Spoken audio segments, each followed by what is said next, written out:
thousands of care packages off to support them. I know my deployment in Iraq, I probably wouldn't have made it through it without the care packages from my wife, my family, and all that. Along my journey, I've now completed about 5,200 miles to get here. 5,200 miles to come see the mayor. Don't you feel special, Shay? I absolutely do, but I have one on you. I have to tell you this. Yes. I was with the Red Cross for 9 years. That's fantastic. One of the very first things that I did was we did care packages for our soldiers. And Christian was on the board, is that not correct at the time? And we had an unbelievable response from this community. So it's like when we talk about my veterans, I get real emotional, sometimes mad, sometimes happy, sometimes angry, because I'm so proud of y'all and what y'all have done for our country. Well, I so appreciate that. I really do mean that from the bottom of my heart. I love the Red Cross and the Armed Forces, Emergency Services, and I still do volunteer work with them. And we did a Veterans Resource Facility when I was working with them. So whatever you need, when you're in our fair city, you know, we're just so proud that you're here and that you're supporting the efforts of our soldiers. Well, I appreciate that. I really mean it. So how long were you on tour? I was on tour for, it was a 13-month tour, wasn't it? It felt like forever. But of course, I got back home, she knows this date exactly, August 6th, 2009. And then it took me 8 months of planning to get everything coordinated, sponsorships, the logistics, planning the route and everything. And then on April 17th in 2010, I left from Louisville, Kentucky, walked all the way to the Pacific Ocean, and then walked through that long, long desert. It took 2 months and 3 days to walk across Texas. I got to New Orleans all the way by Mardi Gras. We had a fun time there dealing with drunk people. So when did you get Meridian? I just now got in Meridian. I just now walked in. The police escorted me in and everything. We had I heard you were coming. Yes. Yeah. And the humidity. Don't you love it? I love it. I hope to drop some more weight. Definitely. We've got some cool weather coming tomorrow, so I think it's up to about. I might just stand out there. I thought it was going to hit me before we made it in, but and then I felt a few drops. I was like, oh, this is going to do it. And I was actually like, come on, do it. So I'm really hot. So where are you going from here? I'm walking all the way over to Birmingham, Atlanta. From Atlanta, I'm going to start shooting up north all the way to Boston, and from Boston back to Louisville. So it's been 11 months and 2 weeks now. Actually, it's been 3 weeks, right? It'll be April 17th, 1 year, and we've been doing this. So it's kind of crazy to think that at this point. And then, so your main mission though is for the awareness. well, it's raising funds to help military families. So last week we were able to raise funds and grant a wish for a military widow. She was behind on her mortgage, so much that they were going to foreclose on her house. We stopped the foreclosure. We caught her up on all her bills, and that's all through donations through a foundation I'm working with Wish Upon a Hero. We verify the families, make sure they are who they say they are, make sure they have military verification, and then we get copies of their bills and their income to make sure that they're a family that's actually in need. Once that process has gone through, we then start promoting their wish on our social media sites.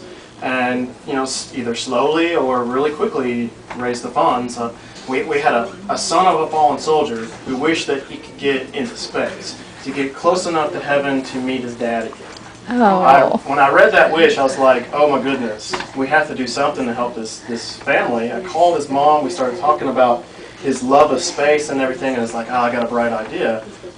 We got to hold a space camp in Huntsville and got his wish granted to go to space camp this summer.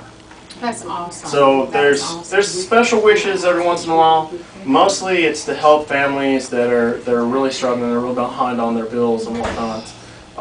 In a lot of cases, we're helping families that have turned already to so many different other charities, but they miss out on one qualification.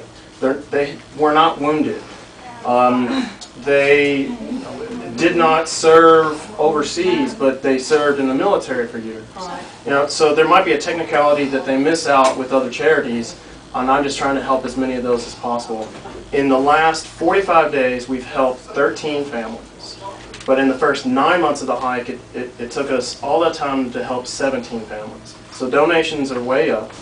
You're trying to raise $5 million, is that right? $5 million. And you're right at what? We won't hit that. We've raised $170,000 now. Okay. So It's But been that's a difficult. lot of money. It's a lot of That's a money. lot of money. It's a lot of money, and That's a I'm big accomplishment. I'm And a you know, proud. there's so many in-kind gifts that people are doing too for our veterans too, which you Yes. just said, like the space camp, so that's awesome. What I'm hoping is that we're able to inspire people places to carry it on and help another family.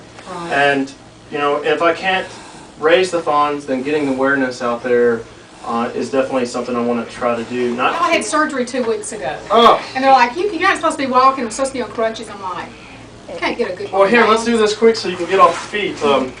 Listen, I'm glad to stand in your honor.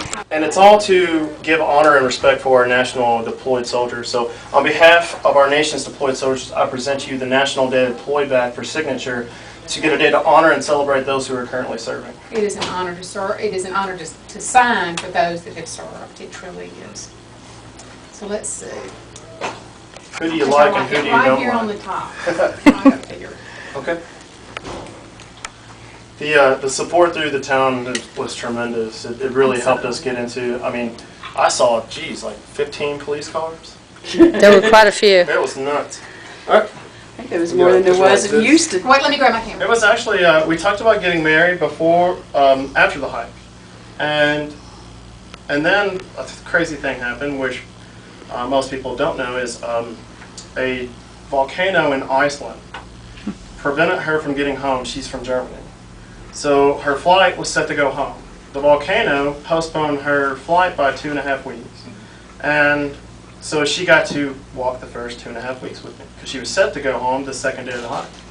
And when that happened, I was just like, you know, I really want her not to miss out on this experience of walking across America. And Well, that gives me cold chills. Can y'all imagine telling your children and your family what you've done when you come from point A to point B and back and what you've done it for?